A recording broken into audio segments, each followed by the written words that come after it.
Good morning. Good morning, Avid. Welcome in. Glad you're in here.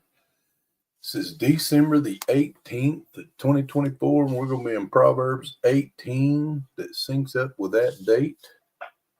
And let's go ahead and get started. It's a chilly, windy morning. It's 45 degrees, but the wind is blowing like nobody's business out of the north.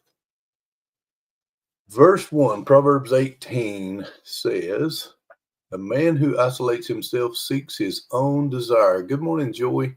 "He rages against all wise judgment." Verse 2, "A fool has no delight in understanding, but in expressing his own heart." Verse 2 has a note. Let's see. Let me find the right note here. It says, "The fool has two habits that get him or her in trouble: closing the mind while opening the mouth. Instead of being receptive to other points of view, the foolish person wants to share only one perspective, that of his or her own heart. The result is self-inflicted harm." Closing the mind while opening the mouth is never a good scenario. Let's see. Good morning, Rebecca. Welcome in. Glad you're in here too. Verse 3. Sinuses are a little rough this morning. "When the wicked comes, contempt comes also, and with dishonor comes reproach. The words of a man's mouth are deep waters. The well springs of wisdom is a flowing brook. It is not good to show partiality to the wicked, or to overthrow the righteous in judgment. A fool's lips enter into contention, and his mouth calls for blows. A fool's mouth is his destruction, and his lips are the snare of his soul." Verse 8, "The words of a talebearer are like tasty truffles, and they go down into the inmost body." And a note on verse 8 says, "The sage likens gossip to tasty truffles. Just as fine morsels of food are hard to resist, gossip is easy to partake of.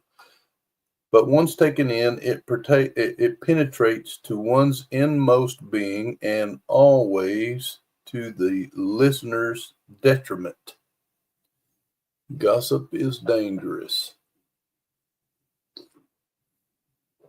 Verse 9, "He who is slothful in his work is a brother to him who is great destroyer."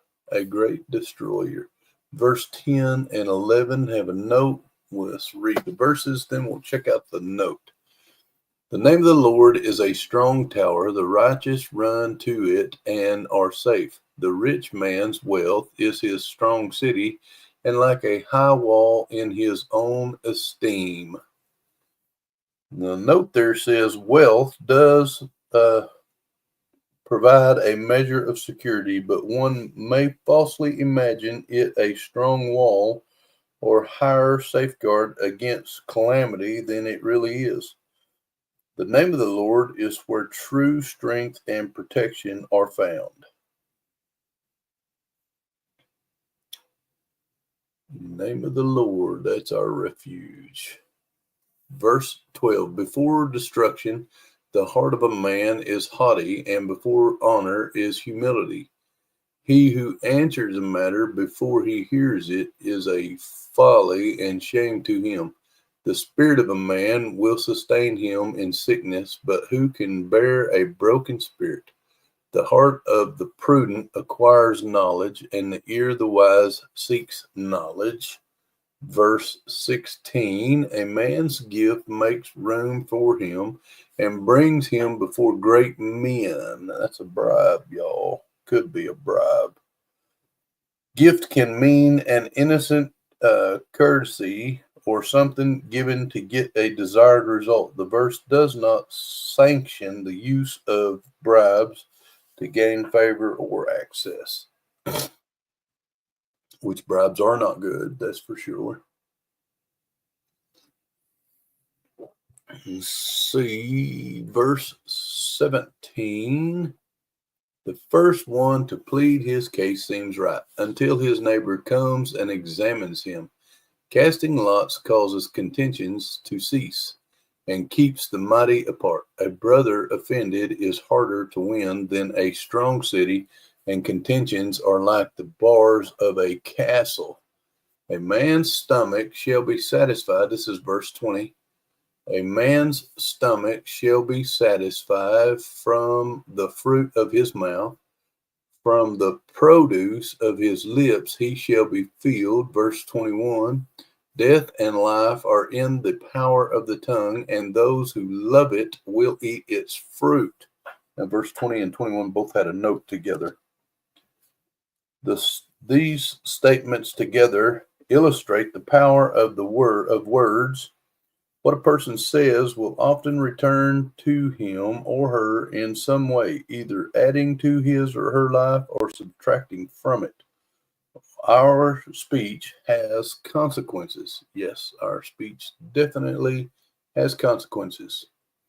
Verse 22, he who finds a wife finds a good thing, I did, and obtains favor from the Lord. The poor man uses entreaties, but the rich answer roughly. Verse 24, a man who has friends.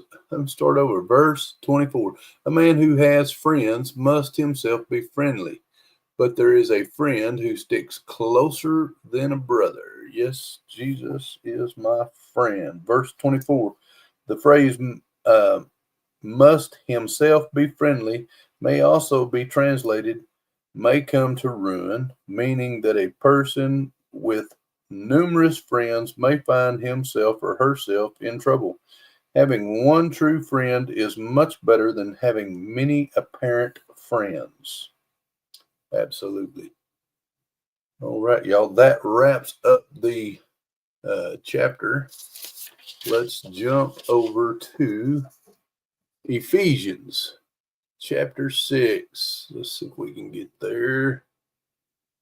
Ephesians, it is right there. I can't see good this morning.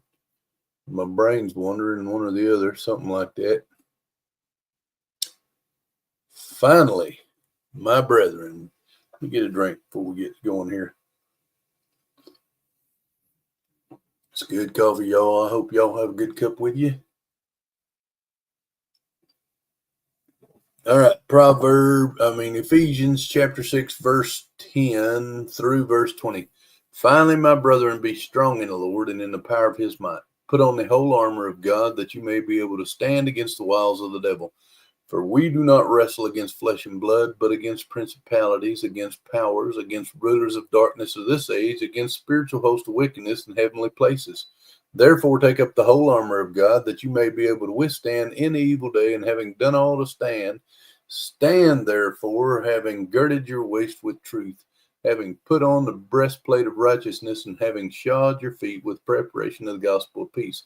Above all, taking the shield of faith, with which you will be able to quench all the fiery darts of the wicked one, and take the helmet of salvation and the sword of the Spirit, which is the word of God, praying always with all prayer and supplication in the Spirit, and being watchful to this end with all perseverance and supplication for all the saints, and for me, that utterance may be given to me, that I may open my mouth boldly to make known the mystery of the gospel, for which I am an ambassador in chains, that in it I may speak boldly as I ought to speak. We are all ready to go. Got our armor on. We've got some coffee in us. We got the word of God in us. And hey, Andy, welcome in. Glad you're here. Ready to face this Wednesday. We don't have church this Wednesday. We are wrapping presents from the angel tree at our church and getting them ready to go out to the families that have been chosen. do the redneck weather report. That weather report is done, y'all. It is very breezy outside, but it's supposed to die off here in a little while. I want to challenge you guys to go be a blessing today for someone else. Just say, God bless y'all. And thank y'all for joining me this morning. And we will see you again tomorrow morning. Have a great day. God bless you.